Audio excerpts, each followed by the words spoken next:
Les lectures de Charlie par Coralie Zaonero de la Comédie Française.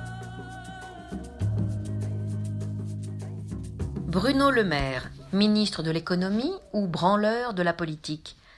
Un article de Fabrice Nicolino du 29 avril 2020, en exclusivité pour le web. Attention, drame national en cours.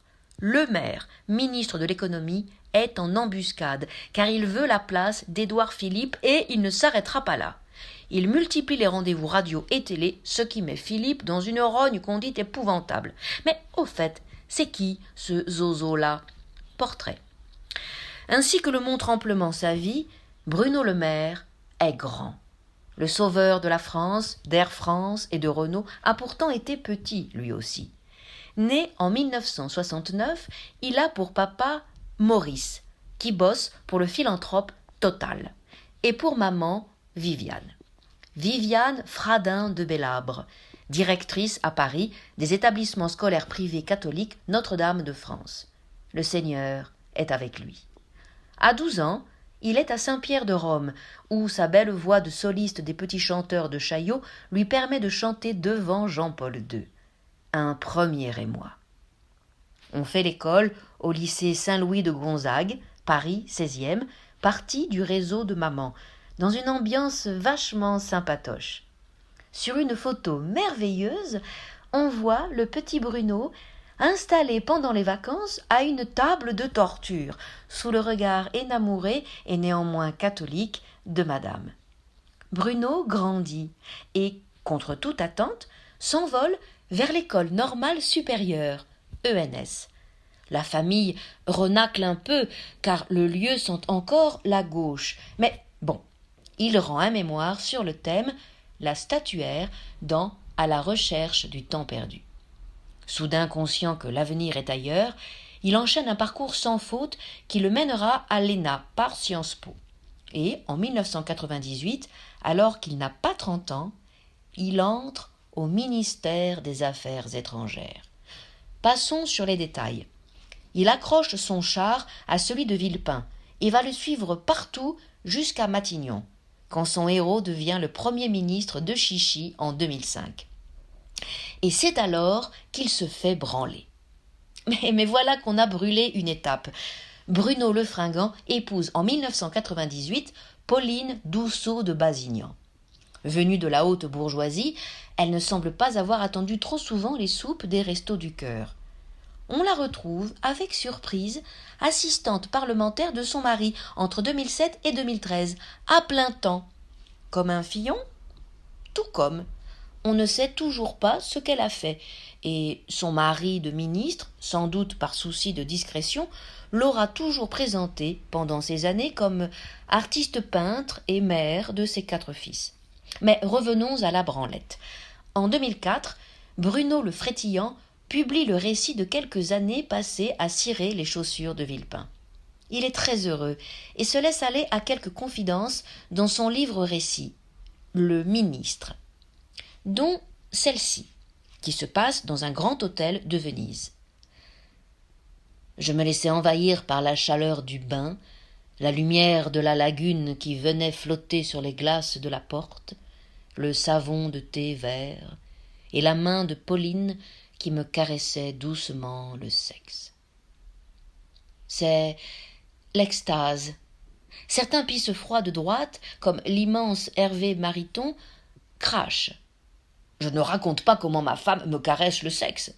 Et Sarkozy lui-même lâche. Le pauvre, il écrit des livres que personne ne lit. Ah, si, il y en a un que j'ai lu, c'est celui où il se masturbe. Mais chez tant d'autres, on crie au génie, au retour de Stendhal. Plus tard, le magazine Charles écrira « Bruno Le Maire, le plus proustien des républicains ». Le notable fantaisiste Frédéric Mitterrand ira encore plus loin. C'est le seul lettré, c'est une dimension que les autres n'ont pas. Pour faire de la politique, il faut être un artiste. Churchill et De Gaulle l'étaient. Bruno Le Maire les rejoint dans ses origines sociales et sa pratique de l'État. C'est très vrai tout ça. Et pour s'en convaincre, les plus masochistes iront regarder de près ou de loin le gigantesque programme officiel de Bruno pour les élections de 2017. On s'en souvient peut-être, à l'automne 2016, un merveilleux combat au couteau a opposé, dans les primaires de la droite, les grands personnages que sont Juppé, Sarkozy, Fillon, Copé, Poisson, Kosciusko-Morizet. L'arme fatale enrayée de Le Maire, c'était son génial programme en 1000 pages, encore accessible en ligne, il y a 3 ans et demi. Ça se lit avec un grand plaisir macabre, car tout est dit, ou presque. De façon tout à fait arbitraire, car il faudrait en citer en fait les 1000 pages, signalons que Bruno le Charmant veut l'assouplissement des normes d'hébergement pour les saisonniers agricoles venus du Maroc, de Pologne ou de Roumanie, car elles sont trop contraignantes. La réduction des dépenses publiques, la retraite à 65 ans dès 2020, 10 000 places de prison supplémentaires, l'augmentation des prélèvements en eau de l'agriculture industrielle, évacuer la ZAD de Notre-Dame-des-Landes par une opération d'envergure, durcir drastiquement les conditions du regroupement familial, accroître le délai de rétention administrative des migrants jusqu'à 120 jours, faire primer les accords de l'entreprise sur tous les autres, contrats de travail inclus, etc., etc. Notre blond génie de Saint-Louis de Gonzague ne trouve pas moyen, en revanche, de parler de la crise écologique qui ravage le monde, France comprise. Sur les 281 entrées qu'on vient de compter une à une, pas une sur le dérèglement climatique qui menace de dislocation toutes les sociétés humaines. Pas une sur la 6e crise d'extinction des espèces, la pire depuis au moins 65 millions d'années, au temps de la disparition des dinosaures. Mais des odes à la bagnole et au nucléaire. Bruno, si tu permets qu'on t'appelle Bruno pour finir. D'autres que Charlie finiraient par penser qu'un homme politique qui nie le réel fondamental avec autant de vigueur est tout simplement un con. N'hésite pas à poursuivre devant un tribunal ceux qui oseraient pareil attentat à ministre en exercice. On te soutiendra.